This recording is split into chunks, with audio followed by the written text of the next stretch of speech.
I'm going to start streaming in a couple seconds.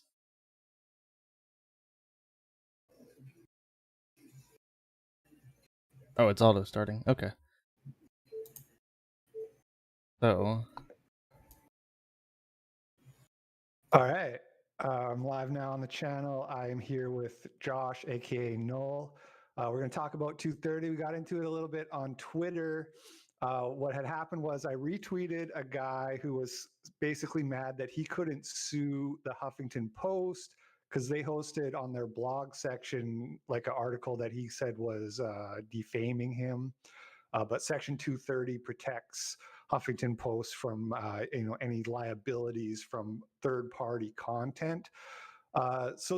There's 2 points for the Section 230 convo. Maybe you disagree with this. Let me know. But there's the liabilities, like the slander aspect, which is what we were talking about on Twitter, and then there's the like free speech, public space sort of aspect of it with these big social media companies.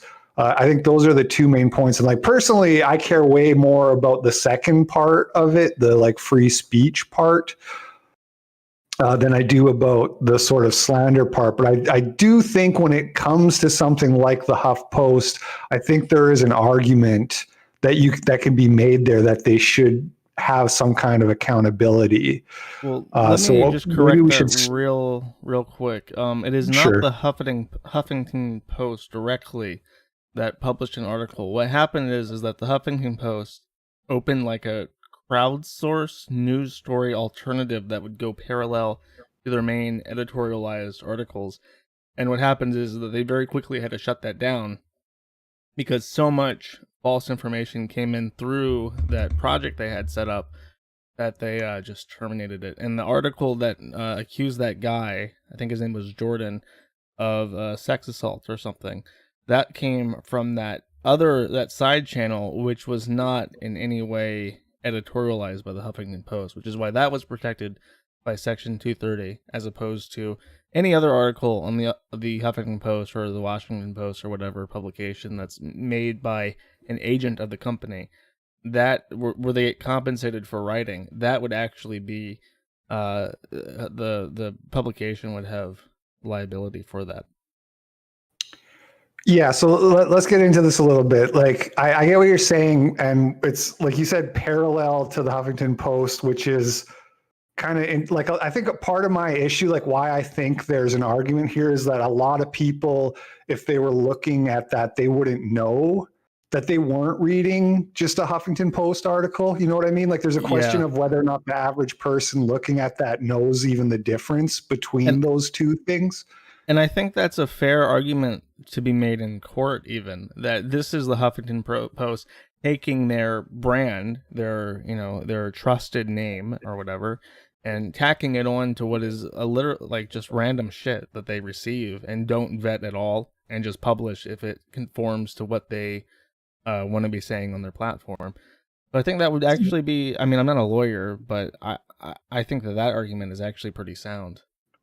Yeah, that's exactly where I was actually coming from on that. I don't want people to get sued for like something somebody wrote on their comment section of their blog or their forum or whatever necessarily. I think if somebody writes something really slanderous on a forum and you get sent a cease and desist, and I know this is something you deal with a lot, there could be even there an argument, like if your site has a ton of reach and it's hosting something like calling somebody a pedophile or something really defamatory, and there's no evidence that the claim is true, I do think that and you refuse to take that down, that maybe you should be liable for that as well. You probably disagree with that though, right? I do, because I believe that there's already a process to accomplish what you're saying without suing the Huffington Post. I think that you can sue a John Doe. Like if you would have to sue try to service the person. But if you can't service them, if they choose to make themselves anonymous, you can go ahead and sue a John Doe, and then you'll get a default judgment against defamation. And you can use that to get an injunction against Huffington Post to take down that article for being unsubstantiated. Yeah, I see what you're saying. That could be like a costly process for people to deal with, Yeah, though, right? of course. There's when someone comes out and accuses you of like sex offenses, it's never going to be a good day for you. Jordan's point was that he should be able to sue the Huffington Post or Washington Post or whatever and receive compensation from them for running the article. And in that particular case, maybe he should, because again, they put their brand on this project that they had, which I don't think was a smart idea, because they do have an editorialized feature that goes along with it. But I think it's a lot less costly than suing the Huffington Post themselves. It's just that it's a pure loss, and it's not going to be very exciting. It's going to be, eating shit the entire way. Um, I I just, maybe there is some argument to be made to having, the Huffington Post receive direct liability in this case. Um, but I wouldn't have like a legislative answer to that. And I kind of just want to quickly clarify, whenever I talk about things like net neutrality, and when I talk, and I tend to be very down on Trump when he talks about these things, because it is so dangerous, I feel, towards the internet as it is. I tend to be very harsh when I talk about him, and I want to make it clear that I don't, in most ways, I see eye to eye with Trump, and I would never want to say vote for Biden because of this issue, because Biden also wants to repeal Section 230. So as a single issue voter, I don't really have a choice. I would still vote for Trump, even knowing this, just because, I mean, there is no choice on this. They all want to repeal Section 230, and that's because I think it is in the interests of the big companies that you think it's going to hurt. And I disagree. I actually think it's going to help them secure a monopoly on discussion online in the U.S. Yeah, okay. Well, let's talk about that, because the hope from my perspective is that we're going to expand free speech, not restrict it. So let's see where we're not seeing the same thing on this. When it comes to what you said though about Huffington Post, I wanted to add that, and this relates to the free speech thing too, is that there's the argument about whether or not they're allowing everybody to publish there. Like if I went, I didn't know the project was actually shut down, the whole blog thing, but if I had gone there and tried to write an article about why you should vote, 5 reasons you should vote for Trump, and let's say it was really innocuous, like you're going to have to pay less taxes and stuff like that, not like he's going to keep the brown people out or what, something that would actually give them like an excuse under their sort of like hate speech rules or whatever. Would they allow that? And if they don't allow it, then aren't they making a statement when they allow somebody else to go and slander you? You know what I'm saying? Well, as it stands right now, I'll give you what gets to stay and what doesn't get to stay. So they do have a sort of hand in spreading that. That's kind of the argument that a lot of people against Section 230 have, just to kind of delineate between as it stands right now and what people want. Editorialization comes from direct editing of content, so and not supplementary information. So when people try to say that, and I mean it's really pushing it, the shit that Twitter's doing to, like, when Trump tweets something they don't like, they slap a bunch of stickers and warnings on it. Like, that's getting to the point where it almost feels like editorialization without actually touching it. But the case law right now is that it's only editorialization if they change the actual text, or in one instance, or if what they're actually writing is itself defamatory. So, for instance, there was a site I think called like Home Wreckers or something, where people could post stories, anecdotal stories about people, women who ruin their relationships and stuff. And what the site would do is editorialize that story down to a tagline, and then publish the story on their site. And the issue is that tagline is the original work of the site itself, and they were found liable, even with Section 230, because they committed defamation in the tagline. What people want to change that to is, if you change the context of a message, you're editorializing it, even if you don't write anything original, or if you don't change the text. And people like you want to go one step further and say, if you try and close off anything, any kind of post or any kind of idea, not allowing certain people to post, that is also editorialization. My counter to that is every website, no matter how pro freedom of speech it is, has some sort of editorialization. My forum has, content quality guidelines. People on 4chan boards have very, different rules per board in terms of not just who can post there, but what content you can post there. And I really can't think of any site that doesn't have any kind of moderation, because even the most pro free speech sites I can think of do remove commercial content like spam. So everyone under that definition could be considered editorialization by that logic. And I don't think most people want that. I don't think most people want a Twitter that is just inundated with spam. So you would have to go through and say, like, okay, you can close this off to certain people if it's like commercial content, or if your stated purpose is different from, what, if it makes it very clear who can post there or what sort of ideas are permitted. Maybe you could do carve outs like that, but I see the whole thing as kind of needless. What I would want people listening to take away from this is that the answer isn't really touching Section 230 and deciding what existing services can do on their service. It's more, why do we not have competition to these mega companies? And I think the greatest reason is the fact that in the US especially, the transfer of money from people, like from people to companies, or people to people, or companies to people, is controlled entirely by a handful of companies, which are MasterCard, Visa Card, and Discover. I would much rather see regulations on the payment networks so that they cannot decide who is allowed to do business in the United States on the internet, rather than have them dictate how certain businesses have to operate, if that makes sense. Well, so I agree with what you're saying, that that's a more serious issue if the banks are cutting you off for ideological reasons. But I disagree that fixing that is going to let us build our own Twitter or whatever. Like we already have all that shit. You know what I mean? And to go back to the editorializing thing, because you said a lot there. The counter argument to this idea of like, well, everybody editorializes, is are they, those rules that any website have, are they applying them evenly? Are they enforcing them evenly, or are they picking and choosing the targets?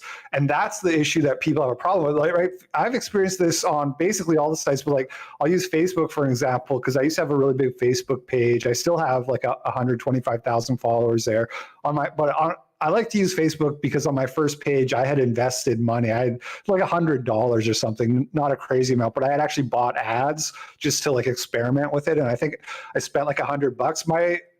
My reasoning was also like, if I buy ads, they're going to be less likely to ban me. But they do the same like fact checking thing that Twitter is doing. But not only do they add the fact checking onto your post if they find that it's disagreed, and they outsource this to third parties, by the way. Basically a bunch of like activist orgs they've given this like fact checking power to. And quickly, hold on. So not only do they like slap the like fake news label on you, but they throttle your reach, right? So it's really serious. And then this is getting applied just on like the you know who it's getting hit on, the politically incorrect, the dissident, whoever. It's not getting put on people like Sean King and Occupy Democrats and shit like that. So if you're going to have these rules and then you're going to apply them in a one-sided way, and I think this is what Trump is trying to get at, whether he's doing it right or not, then you have a problem that needs to be fixed.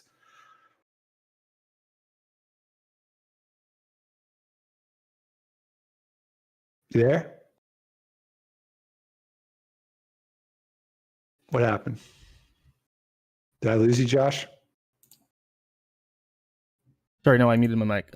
Just real quick, what I wanted to say was that the Discover card, which is one of the big ones that interjects and blocks people from banking. Discover is, for some reason, Discover has like 5% of all payment network transactions, but at the same time, they're responsible for a ton of deplatformings in terms of payment network dropping, gateways and merchants and payments and stuff. Is they have a special relationship. Facebook has a special relationship. Twitter, they all have special relationships with the ADL. For some reason, like the second the ADL gets into an organization, they start taking tips from them. That's when things go like really terribly. But yeah, I mean, I know that argument. Sorry, are you still there? Yeah, I'm here. Yeah, go ahead. Yeah, just to make sure. Is he doesn't, I mean, I know that there's supposedly like a attack to this where he's like, he's not going to come out and say, let's edit section 230 in this way. He's going to say revoke section 230 and then hope that brings people to a halfway point, right? Yeah, I think like the repeal language is sort of not helpful, and that's just Trump being himself, like his kind of like provocative, like ham-fisted self. But I think there's a really strong argument for reform here. I mean, you look at like the fair use laws, and they're very nuanced, and they work as good as you can, I think, with something that's as complicated as fair use. But it's like you have all these factors, and then in any case, the judge would have to weigh all the factors and then just kind of make a judgment call based on all these things. I think there's a strong case that internet censorship, whatever you want to call it, should be addressed in the same way, where there's different factors that you can look at, like how much market share, like how much of a monopoly and traffic is your site getting in terms of like whether or not you're restricting somebody's First Amendment rights if you're going to kick them off that site, as well as, like I said, are they applying their rules the same across the board? Or if you look at the enforcement, can you see a pattern? Can you see an ideological pattern? Yeah, in general, just to get this out, it is very hard for a private company to restrict your freedom of speech. The First Amendment does not apply to private entities. The only instance of that being contradicted I can think of is mining towns and situations where a private corporation owns a sidewalk or a street. They can't stop you from protesting there, and that was important with the Church of Latter-day Saints because the gays were protesting the Mormons in Utah and Salt Lake City, and they were doing it on sidewalks that the church owned because the church just literally owns the streets of Salt Lake City. And they tried to remove the protesters, but that was found to be a violation of the First Amendment rights. So I've heard people try to compare this to that, and I kind of see that as well. You mentioned really early on that there are two parts to Section 230, and that is true. The first one is that a service provider is not the speaker of content posted to it by a third party. So if someone makes a post on Twitter, Twitter is not considered the speaker or publisher of that. And the second part is, and this is the one that I can find fault with more easily, is that a service provider, specifically on the internet, is totally immune from any civil liability that arises from removing them from the service. And the way that it's written is it means basically for any reason or no reason at all, someone can kick you off their service, and they're just completely immunized from any civil liability arising from that. And the problems come from how much of a monopoly certain companies have over them. Google and Facebook are the obvious ones. Google can right now de-index your company. Like, for instance, if you run an online store, your business is mostly online. If Google decides they don't want to index you on Google, and I mean, that's going to be like almost all of your business overnight gone. If you do advertising on Facebook and 80% of your business comes from advertisements leading to your site, and Facebook says, oh, well, you sell guns or hunting equipment, we don't want to do business with you, and they ban you from running ads on Facebook, that could be all of your business overnight. And the way that the second part of Section 230 is written is it is an absolute defense. You cannot raise any kind of tort against them in civil law because Section 230 immunizes them from damages that arise from terminating their contract with you. That could be changed and not seriously damage the internet. It is specifically the first part regarding who is the speaker that I don't think should be tampered with, because I don't trust the legislative to write it in such a way to not do more harm than good. And you mentioned copyright. I don't know if you want to say anything. I want to touch on the copyright kind of illusion as well. Okay. Yeah. It seems like we have a fair bit of common ground here. But I guess I'd like to hear you say that there is a problem with censorship on, so like, you're aware of that. The reason I'm saying this is because in our Twitter exchange there towards the end, you kind of said that like what I'm advocating for will lead to the big guys having all the control as opposed to most of the control, or something to that effect. But I think like for people like me, I feel like we're already there. You know what I mean? Like, I don't care if I can go and say, scream into the void on Gab or whatever.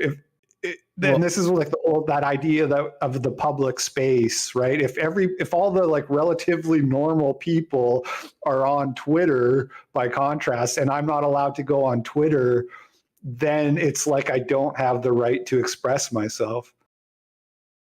There is a massive problem with censorship, specifically between all the big companies, and it's gotten worse over time. You mentioned Gab. One of the major reasons why Gab is not a good alternative is that, number one, Andrew Torba is a fucking insane man-child. But number two, he's actually banned from all the payment processors. So if he was able to monetize his site more appropriately into an actual business model, he might have more opportunity to succeed. If other people could monetize attempts to make a social media network, that would also have a greater chance of creating real competition. I understand that most people are already on these services, but that's sort of why net neutrality was also important, was that as long as a computer can connect to another computer, it is possible to make alternatives to these services. And the regulations that we needed were to keep the ISPs from interfering, because without net neutrality, for instance, it is possible for ISPs to prohibit you from accessing certain alternatives. In a world where Gab was a real threat to Twitter, it is now possible for your home ISP, well, if you were in the US, from prohibiting you from connecting to Gab and destroying that company. And I guess the counterpart there would be that Section 230 would immunize them from any liability arising from that, because they are allowed to terminate access to a computer service. But no, I do agree that there is a serious problem with censorship. But my point is that in the same way that removing net neutrality hurts the internet, without Section 230, there is no chance for competition. And you either have the money to have a legal staff that can handle all the civil liability arising from the content, or you just don't. It's not the other way. People seem to think that there would be so many lawsuits so quickly that it would just completely crush Facebook overnight. And that's not how it would work. I think people greatly underestimate or overestimate how many people are willing to sue Facebook overnight. It's like with Walmart. Walmart's really big. A lot of people could try and sue Walmart, but they don't, because it's a very big, evil, scary company that can defend itself. What really hurts a company, like a fake slip and fall claim, is the mom and pop shop that can't defend itself because they don't have the financial resources and a dedicated legal team. You know what I mean? Yeah, I agree with you that I don't think it would necessarily change things overnight, but at least people would have the recourse. And there are people, people like Milo and Alex Jones and stuff like that who, PragerU, like there's people who would launch lawsuits. There might even be like a class action possibility. I don't know. But there could be things that would come from it. I wanted to ask you about the net neutrality thing, because I'm not like a super well versed on that, but correct me if I'm wrong, but it did get repealed, right? And the sky didn't fall or anything like it. What's The really issue was changed? net neutrality is a concept that's been around since the telephone. It's basically a regulation. It's not an actual law. It's a FCC thing where they say that the operators of a telephone cannot misdirect or prevent you from completing your call if possible, even if it would go across a competitor's line. So it's an anti-monopoly regulation, and it passed into the modern era when we decided that a ISP, the people you pay to let you onto the internet, did not prohibit you from connecting to a certain service unless it's like damaging to their network somehow. Like if you're using your connections. So this is what you're saying, that now that net neutrality is gone, the ISP can block Gab if they want and not face repercussions. I'll give you a real world example of this. People, and if anyone says that net neutrality is Obama era, it went through several forms because Verizon has been suing the government over net neutrality for literally decades now. And after Verizon lawyer Ajit Pai was put into the FCC's chairman position, he immediately removed it. So that's why we don't have net neutrality anymore. The sky did not fall, but that's because it's consumer protection. It'll take a couple years to get as bad as it's going to get. It will get bad, just not overnight because people are still sore about it. In the real world, I've lived in the Philippines in the past, and I lived there for about 7 months. And what I learned there was that there is a special pricing plan for mobile data. Most people in the Philippines are very poor. They don't have like a gaming rig, but they do have a telephone, and they have the cheapest phone plan possible. There's a telecom monopoly there, and they have a tiered package plan for their internet. For 5 Filipino pesos a month, you can get the cheapest plan, which gives you access to nothing but Facebook. Which is why the Philippines is the #1 consumer of social media in the world. It's just that they, per capita, can only afford that basic package that gives them a handful of sites. So if you want to order food or anything in the Philippines, you have to go to Facebook and you have to find their Facebook page and send them a message on Facebook Messenger. And that's what is, it probably won't get that bad in the US just because people wouldn't tolerate that.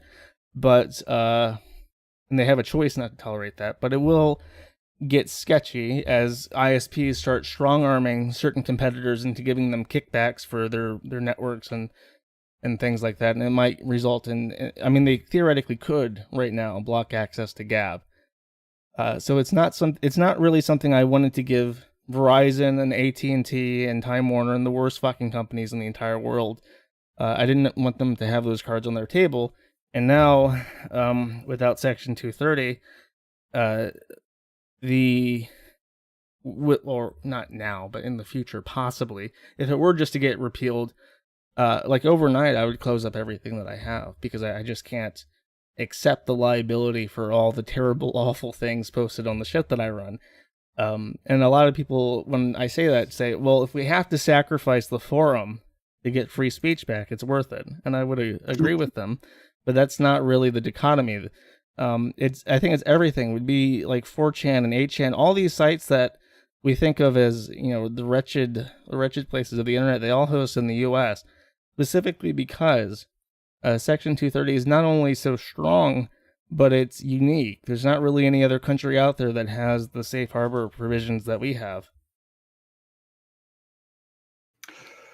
Yeah, it makes a lot of sense what you're saying. I'm not convinced that the Section 230 can't be reformed still, but I do agree with what you're saying that a repeal probably sounds like it'd be a terrible idea. Yeah, it would be awful. I wouldn't fuck around. Have you read the executive document that Trump put out in? I have read his document. I've read the FBI proposal, and I've read all 5 extant congressional proposals, which have all spawned as a result of this posturing towards repealing Section 230. There is a lot of cards on the table from a lot of special interests to amend this. And are you just against any attempt at reform, full stop? Not all entirely. Very specifically, the thing about the one that I would like to see change now that I've thought about it. I was against it entirely a couple months ago, but I've talked to people and I've looked through it. The thing about liability from arising from terminating service, that has to be changed, I think, just because that does disadvantage smaller companies. I mean, it disadvantages everyone, and it really gives power to extant monopolies to retain their monopoly when they don't have to do business with anybody else. Okay. In terms of the speaker liability, and this is that'll reforming the other thing will maybe help businesses trying to get a leg up, but it doesn't impact the payment processor. So it's not like you would be able to make your own, just to do your videos and your content and then accept donations, have like a Patreon style thing onto your website. I'm sure you would get kicked off by Discover or whatever. So that doesn't really fix that.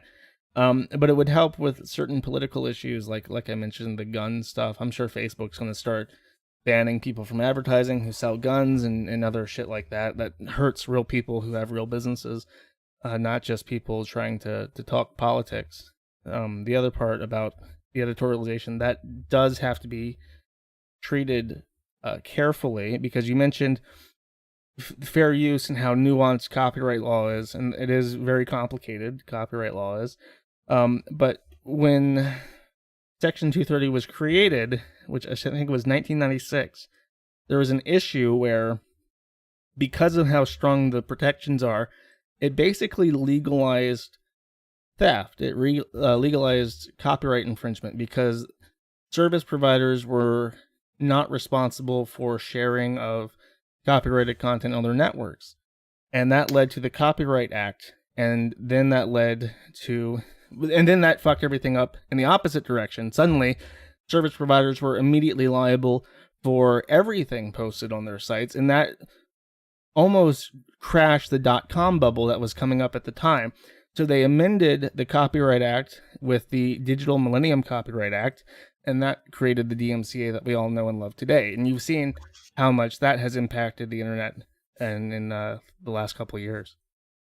Sure, but I will say I don't hate the DMCA or like YouTube's content ID system as much as other people. I think that there's got to be some level of compromise when it comes to that kind of thing, and we have more or less decent. I understand that there's loopholes where it can be abused and shit like that, but at least on YouTube, where it's mainly complained about, you can usually just counterfile and get your shit back in a couple weeks or whatever. Like, that's not perfect, but I feel like it's I don't know what would be a better system, basically.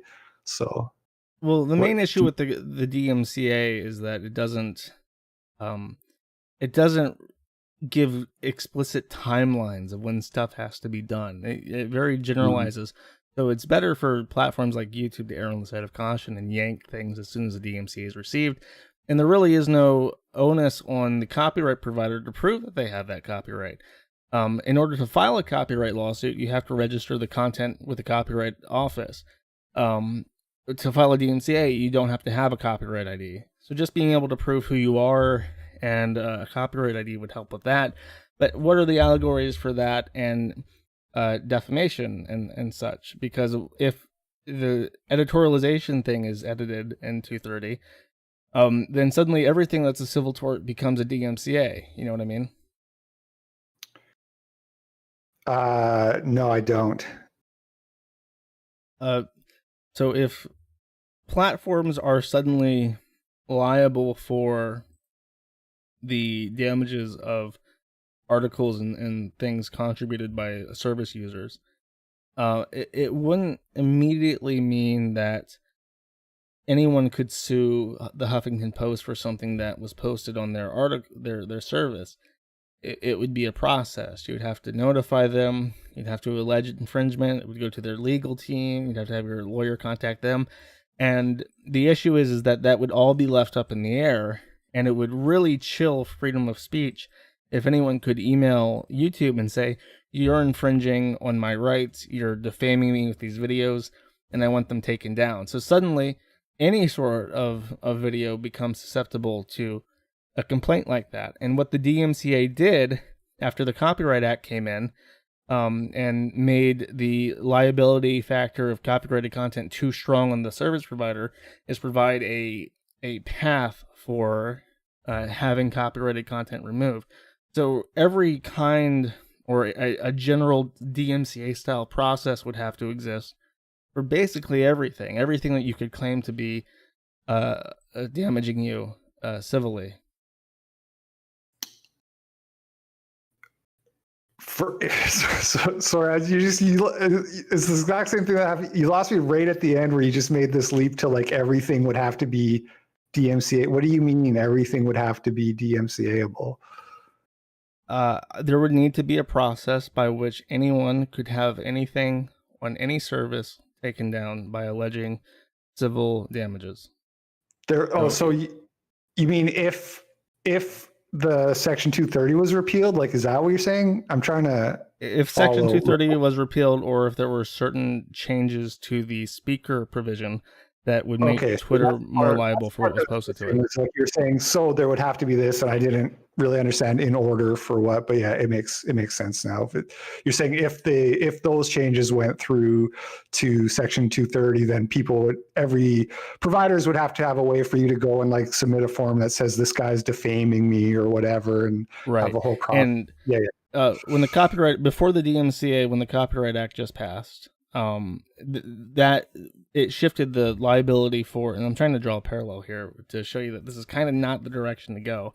When that was just done and services were suddenly just liable for copyrighted content without a really well-defined process, as would be the case if suddenly Twitter was treated as the publisher of everything posted onto Twitter, there was a big panic in the internet, the just then budding internet, about what should be allowed to be posted on their networks, and it created a bunch of cases where big copyright holders were suing random service providers for infringing on their copyrighted content. So 2 years later, they passed the DMCA, which standardized this process for removing content without having undue liability on the service provider. So immediately after this gets changed, and service providers are suddenly more liable for things that are posted on their platforms, there will be a panic, and there would have to be amended legislation for a DMCA-style takedown of anything that causes civil damages.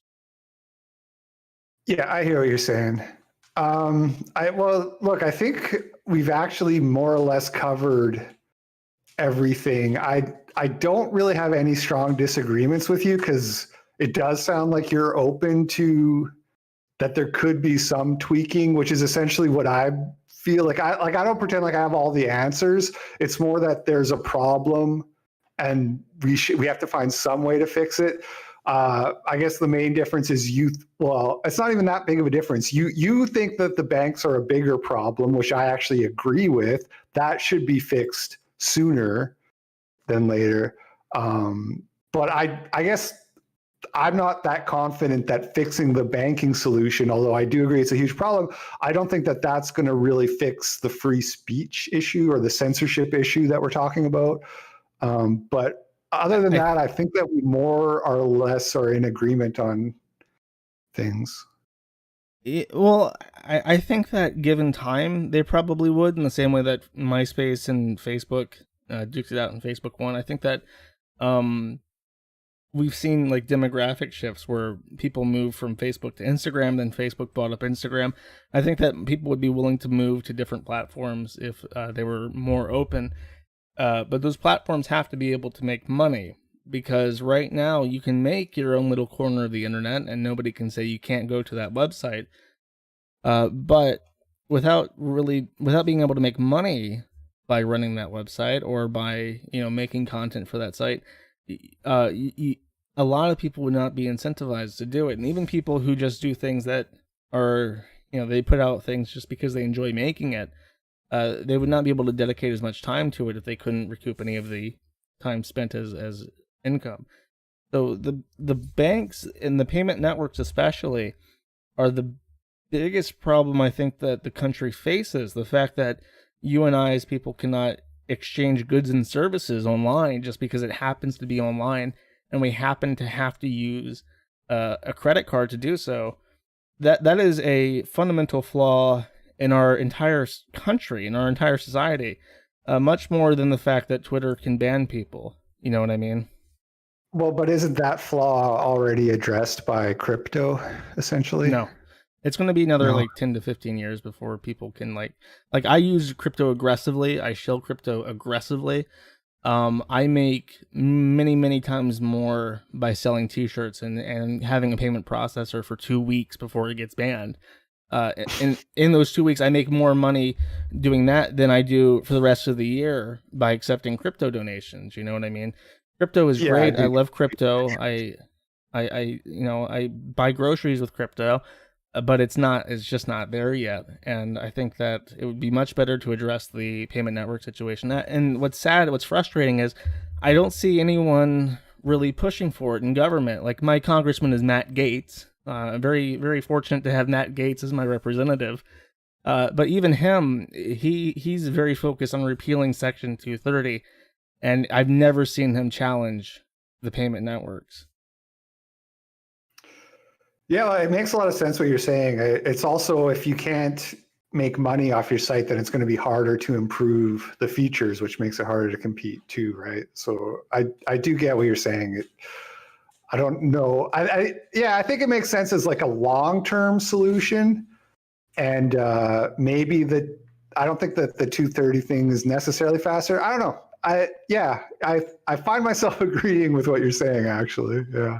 Well, I'm glad, because I didn't want to like get on and yell at you, because I felt like I was a little bit too yelly on Twitter, but which is doesn't make sense because it's typing. But no, I really kind of, the whole reason why I wanted to talk to you is because I know you have like a lot of people who follow you on social media and stuff, and I do want people to be more actively aware. I think people are passively aware that banks are evil, which is true. But actively, there are so many people who, if you just ask around, have horror stories about how, especially during COVID, their business was just sank because a bank decided for completely opaque reasons that they could not process credit cards anymore. And the really horrific thing about the banks is that they don't even have to tell you why. You know, they don't have to give you any reason. They owe you nothing. You can't sue them. You can't sue them to find out why. I saw Mark Collette post a letter he got that's just like, it just doesn't say anything at all. I mean, it's not that much different when you get kicked off of social media, right? Like, I don't think somebody like Molly Meme knows why he got kicked off YouTube and Twitter any more than why some of these people got kicked off of their banks. But yeah, they don't tell you anything, which is very sort of right. And what's worse is not only can they kick you off, but there's like 3 different parts to how a credit card transaction is done. There's the issuing bank, the receiving bank, then there's the payment network, the payment gateway, and the payment processor. And if any of these functional parts decide that they don't like the sender, the receiver, or the amount, or anything else that's happening with that transaction, they kill it. They don't give you notification. They don't tell you why. They may suspend any of those parts may suspend you. And they may then put you on secret blacklists that are not public, that you can't check to see if you're on, and which will prevent you from renewing any of those parts with a different provider. It's totally black. Like, everything on it is submerged, hidden secret. You can't figure out what it is. You can't sue to figure out what it is. They owe you nothing. And it's many times worse and many times more affecting the average person than it is like Twitter. Like, I'm super mega banned from everything, and I still find a way by keeping a low profile and throwing up the good flag of Israel wherever I can to let people know that I'm kosher. So, so that works. That's sufficient for the purposes of me talking to the weirdos who like what I do.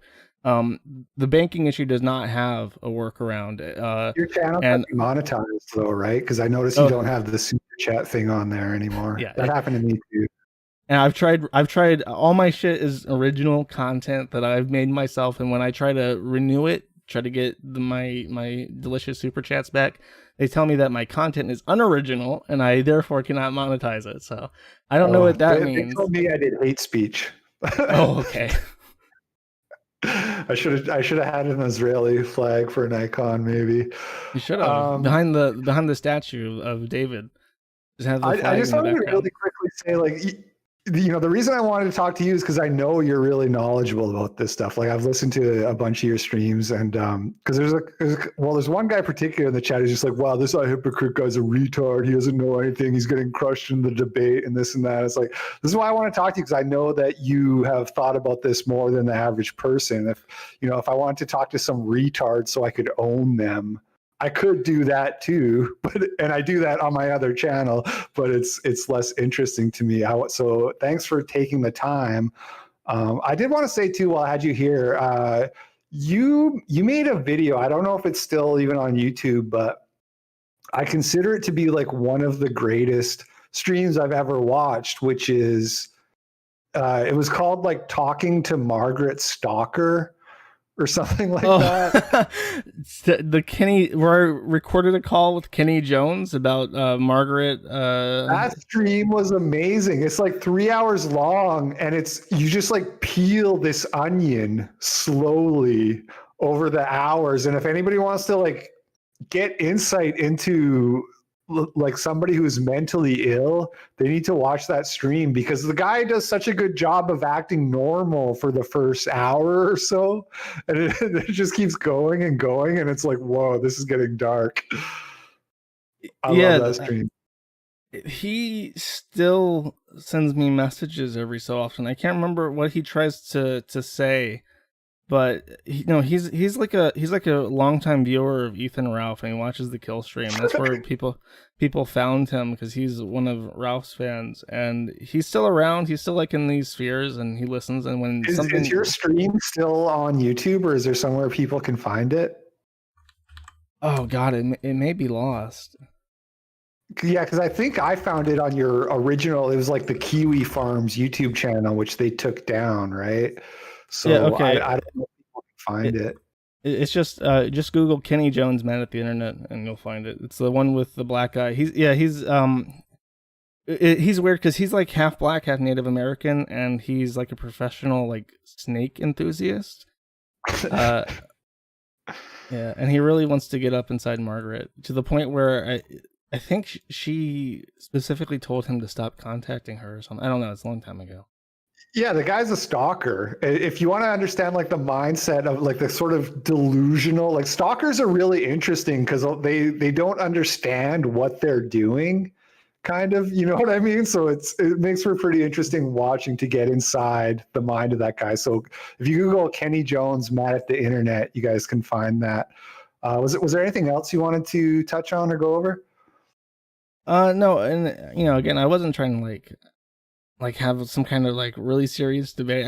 I really thought I could convince you that repealing is probably not the way to go, and I do take every opportunity I can to get back at the banks, because I can't really express my frustration at the fact that I can't, as an American citizen who has never broken any law, I've never been arrested, I can't like have people send me fucking money because they want to, you know what I mean? It's like that picture, the meme where it's like, isn't there someone you forgot to ask? I consent, and then you have JP Morgan Chase in the background saying I don't.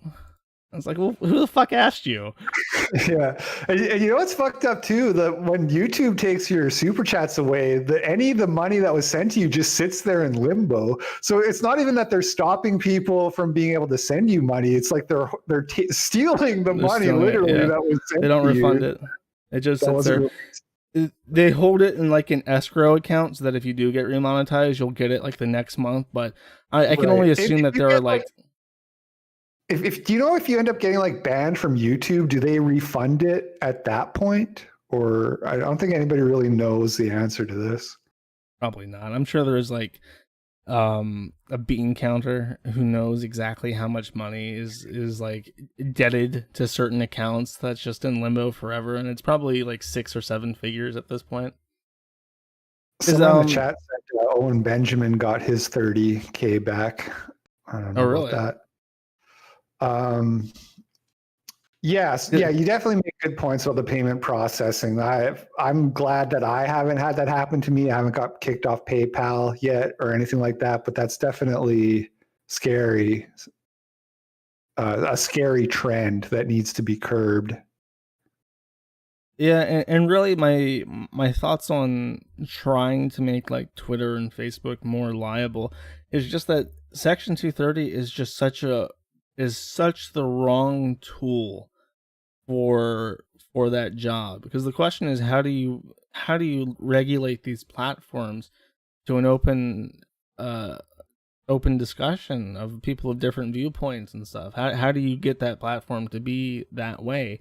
And then what Trump says, it almost feels like, a threat, just like a way of hurting them for the sake of hurting them, which would be fine. I have nothing, I have no reason to stand up and say, no, don't hurt Facebook, the poor multi-billion-dollar a year corporation, anything but that.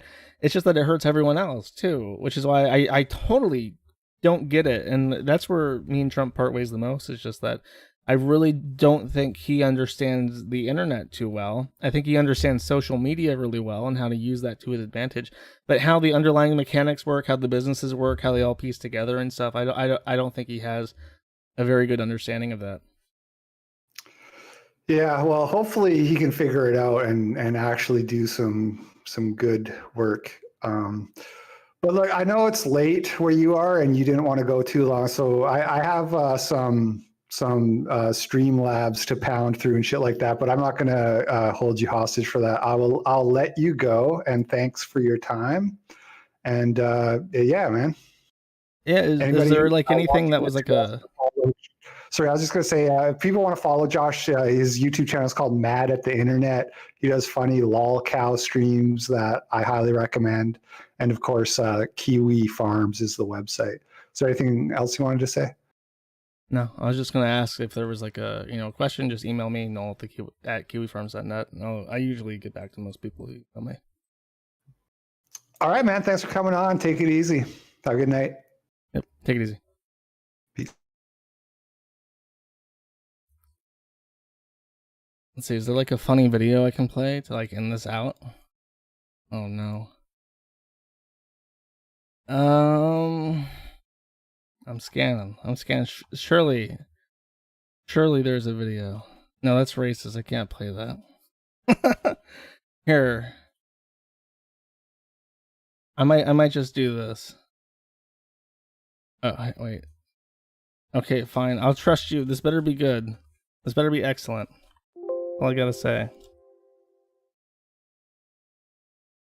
If this is fucking... I should probably open... You know what? I'm not gonna open it. Hello, Germany and Europe. Uh-oh. My name is Mr. Panos. And this is a message from the Hellenic people around the world. Fuck you! It disappeared. Whatever. I didn't get to hear it. Hopefully it was excellent. I'll see you guys on Friday. Bye.